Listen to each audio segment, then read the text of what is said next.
Hello folks, I'm L.A. Little and this is your daily NeoTA wrap, where we take a look at these markets and we do it from a neoclassical perspective. Each time we ask ourselves what happened today and what does it tell us about the coming ones. I do this show 4 times a week, every Monday through Thursday, broadcast at or before 10 o'clock Eastern Time. It's live on YouTube under the channel L.A. Little. You can catch me there anytime, any place, on any device, and I encourage you to tell friends.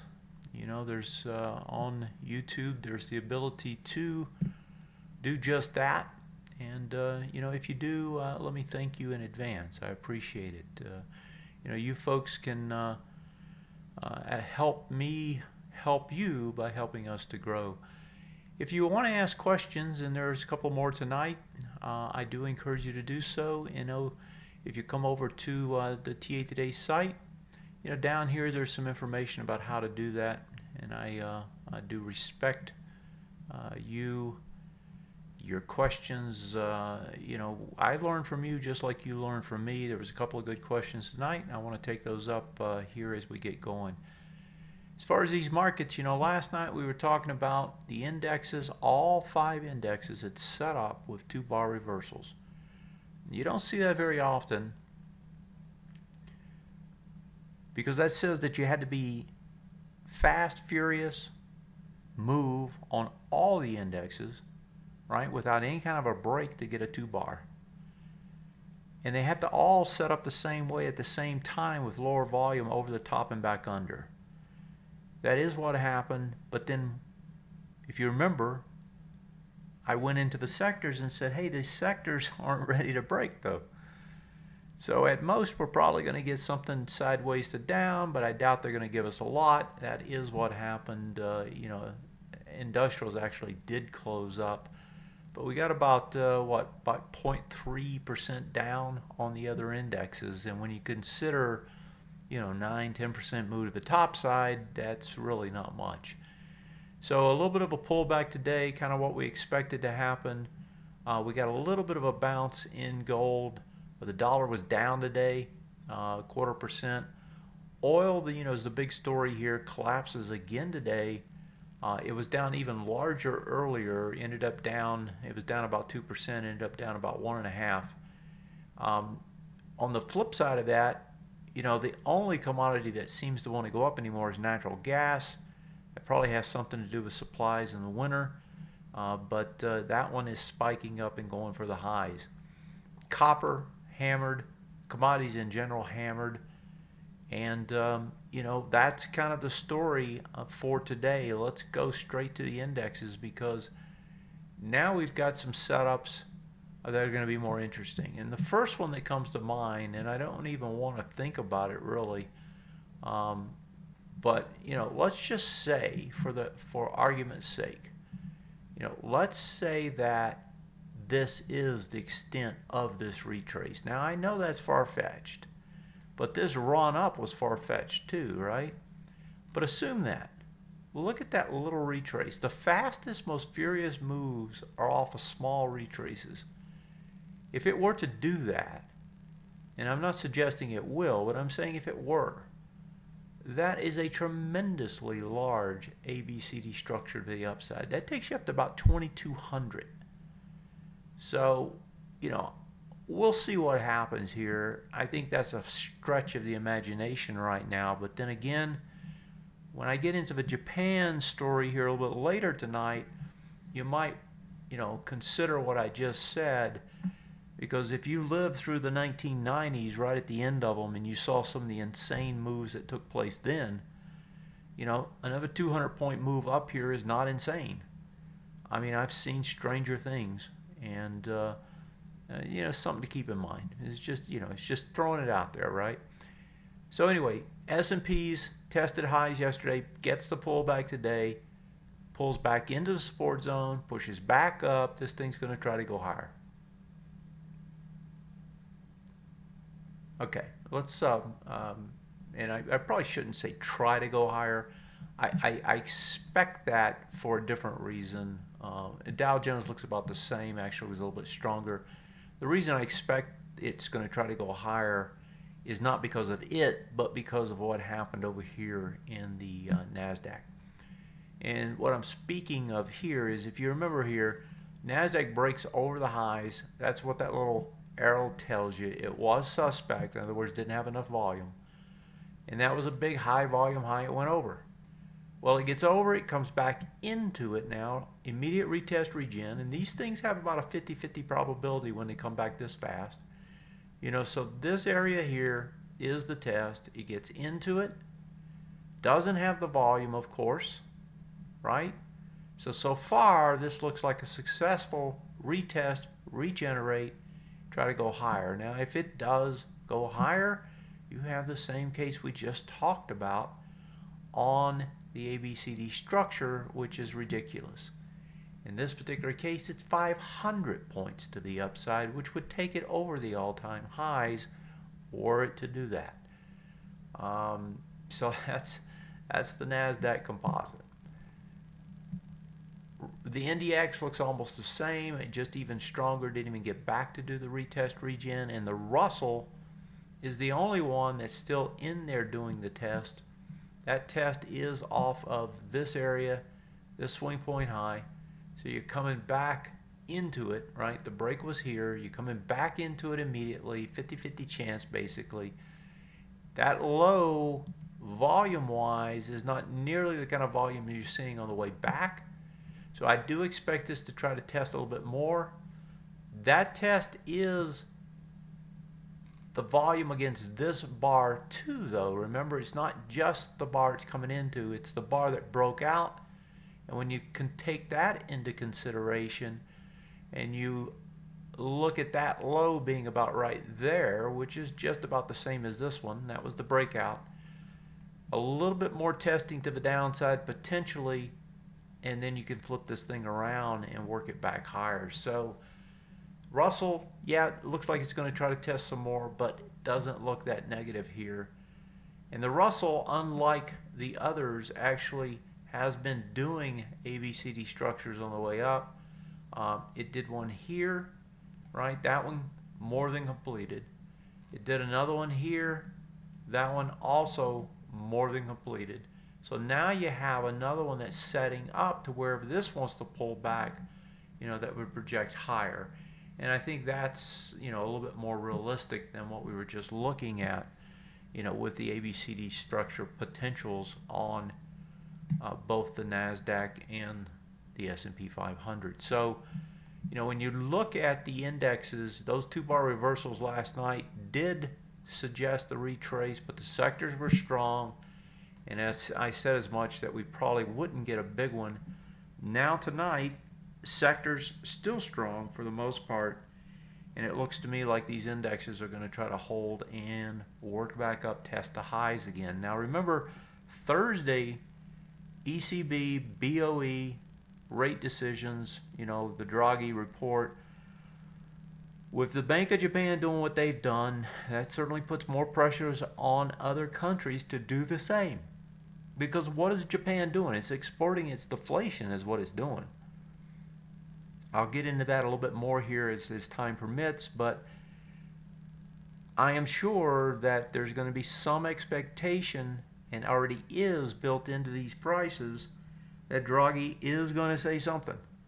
I don't think he can do anything, and I'm not certain people are expecting him to do something, but I do think for sure they're expecting him to say something about what he's going to do. You know, to talk about his shiny little tools and how they're going to work. So I believe that's the setup. We may get a sell the news off of that if he does nothing. But honestly, I'll be surprised if he does nothing, because right now these central bankers are feeling it, right? They definitely are feeling it, and they're pressing their advantage onto these markets any and every way they can. Moving to the sectors, there's really just a couple to talk about here real quick. XLY is one. These are the ones I would watch. I think they're going to give the good tells. Not the XLV. Let me go to the XLY. The XLY did a pullback. This one's doing a retest regen off this prior swing point high. as it comes into it right here. So it's that's the top of it. The bottom's of course the bottom of that bar. That's the test. I want to see if it can hold in there or not. So that to me is one area to watch. The other one, of course, is energy, where the pressure continues to be put on this market. The big test here is coming back into these bars. So the top of that bar, you can see it here. That's going to be the big test on the way back in. If it gets into it a little bit deeper, then it's here. So this zone, to me, has to hold if the XLE is going to try to work higher. So that's a key area. Those are the two weakest ones, or two of the ones that are weak, that are worth watching, because if they hold, again, that suggests more strength in this market. If I look at the ox markets, there's really nothing here that's negative for equities. You've got the dollar pulling in a little bit. If I pull up the dollar first, the dollar's pulling in a little bit, but it's hanging up here at the highs. So the dollar actually is doing what you'd want from an equity perspective, and that is it's not just running higher and higher and higher. Oil, if you look at oil, oil collapses again today. This is 2 days in a row now. It's under the lows. Volume was there. Does a doji tonight, but it's under the lows, so it doesn't really matter. But oil, the fact that it's getting cheaper is actually good if it's really supply driven and not demand driven. So in other words, if the demand isn't shrinking and that's causing the price to go down, which doesn't seem to be the case, and really it's that there's too much supply, then that, of course, is probably, for the most part, when you run it through the system, beneficial. It puts more money in consumers' pockets. It's cheaper for factories to operate. It's, everything. Energy ripples through everything. So a cheaper energy is better. But for the central bankers, short term, it's actually a problem, because it's more deflation, which is what they are trying to fight, right? Tooth and nail, that's what they're trying to get rid of. They want inflation. They need inflation. They have debt. And the only way to solve your debt problem over time is to inflate it away, folks. You either crunch it or you inflate it. And that's the story. That's the battle. That's why the central banks keep doing what they're doing. I'll touch on that a little bit more when I get to Japan. But oil continues to get blasted here. On the flip side of that, of course, is the UNG pushing up. It looks like it's going to push up into the highs. Bonds are getting pretty close to where I think they're going to try to turn and run higher, maybe off that Draghi meeting. Silver, gold, metals, anything physical right now is getting crushed. If you look at the continuous commodity index, it's making new lows. And the only thing I see in equities that's beginning to be concerning is this chart, which is the frontier market. This is the most risky of the equities. If I pull over a weekly chart on this, you can see here it's trying to break the swing point low, is doing it with volume. That's a topping pattern in the most risky part of the equity scene. That, if it continues, right, can be an issue. Remember how we got the push down in September was off of overseas markets first selling off. EEM is a good measure of that. This one still hasn't been able to break out over the swing point high here. So you can see rest of the markets not where we are, haven't been and still aren't. I would continue to watch this. If this starts to sell down, that's kind of a warning sign of what potentially may be coming. Remember, this led down long before we did. So this started to roll long before we did, and by the time we caught up with it, right, this one was already near its bottom. If it starts to roll again, it's probably going to be a leading indicator once more for equity markets such as ours. So I'd keep an eye on it. That's kind of the synopsis here. Where do I think these markets are going? Well, last night, as I said, I thought that they would probably try to pull back, but it would be tough. They probably wouldn't be able to go back too much. That's what happened. Tomorrow, we kind of got one negative here in the Russell, although it's not that negative. We've got the positive in the composite. We've got positive sector action still. World market still not that bad. It looks to me like we're going to test back towards those highs tomorrow, maybe into the end of the week. Okay, let's take a couple of viewer questions here. There was a couple that was sent to me. One had to do with the S&P 500. So let's pop back into that. This is kind of a long question, so I'll just take it in parts. But it has to do with how the Neo thought works. And so it's a, it's a good educational type question, and I appreciate you having the, desire to understand and to ask those kinds of questions. So let's take a look at it here, see what we got. So the question, I'll just take it piece by piece. First part of it says, I noted the first daily support areas on the SPX and NDX. I'm just going to work off the SPX here, if you don't mind. Why isn't the September 19th high volume swing point high in both of these indexes key support?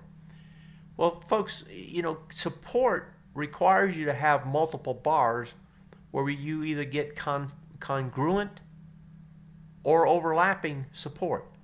There's nothing at the high here yet. If this ends up being a swing point high, then it pushes higher, then it will become on the highs. But if you look at it closely, blue bars on the TA Today charts signal swing points. Signal anchor bars. Anchor bars, blue. This is a blue bar. You got a blue bar over here. That's what's making this support area. So it is giving you support on the back side, not on the top side. And so you got support on the back side. That's what's there. That's why, I don't know that's why, but, the programs find the best support areas. It ranks them based on a number of criteria. If you're interested in that criteria, just come over to the site, come into the trading charts, and then pop into the help, need help. If you go there, there's a couple places you can go and you can learn more about how these things are constructed and, explanations of them. So I would encourage you to go over there for more details. The algorithms are not laid out for you, but for the most part they are explanatory as to what's going on. So that's the first part of the question. Second part has to do with why isn't the September 19th bar, this bar, right? Why aren't we doing a retest regen into this bar? Well, we're not, because it didn't break. You can't get a retest regen until you get a break. So if I were to point it out here, you got over this high right here. You got over this high right there. See the arrows? If you got over this high, you would have had an arrow here, but you didn't. And I don't mean get over it and fall back under it. I mean stay over it, close over it. And so because we didn't close over it, we missed it by about 1.5 if I remember right. Because we didn't close over it, we don't have a swing point break yet, and you can't get a retest regen until you break a swing point. So that's why you don't have it here. If you happen to go over to the TA Today site, though, if you pop in here, I actually did lay out in today's article, this morning's article, in this particular one over here on trading the macro, here's a retest regen in the IXIC, and I did point it out because it actually had a break. It's the one I just pointed out at the beginning of the show that was doing a retest regen. So that's hopefully the answer to that question. So that kind of takes care of that in the next couple sentences. And yes, I think that takes care of the question. So hopefully that answers your question. If I didn't answer it well enough, or if there's still something unclear, ask me again and I'll try to expand more. The other question has to do with a stock that I talked about evidently at some point. I know NCR was on my trading radar when it broke down on earnings here.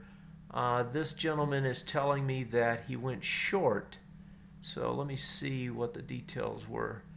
So I went short NCR after one of your programs. Uh-oh, okay. Please update if you have the time. All right, so I don't know where you went short. Hopefully you went short before the earnings knocked this thing down. If you did it on earnings, I don't remember talking about it as a short there, although you know it probably is going to try to work lower. The problem you have here on anything short is that the whole market is pulling everything up.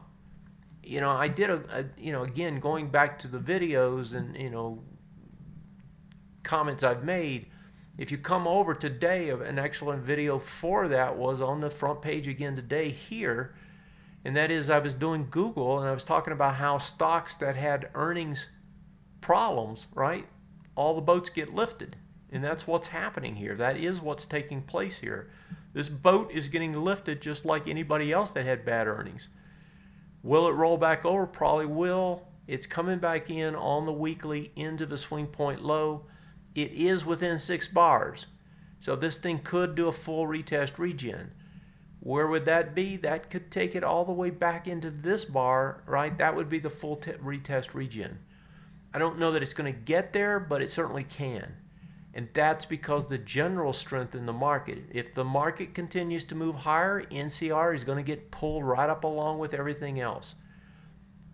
If the market does pull back some, I would expect your first test here to be back into this bar, the top of it. And if you get deeper into it, then maybe that area. And if the market really were to start to crumble, this thing would test the low again. But since we have a strong market, if you're in this, which evidently you are, I don't know what your price points are, I would be looking for an exit back into this area. And let this market do what it wants to do. And I just wouldn't be fighting the trend. The general trend of the market is strong.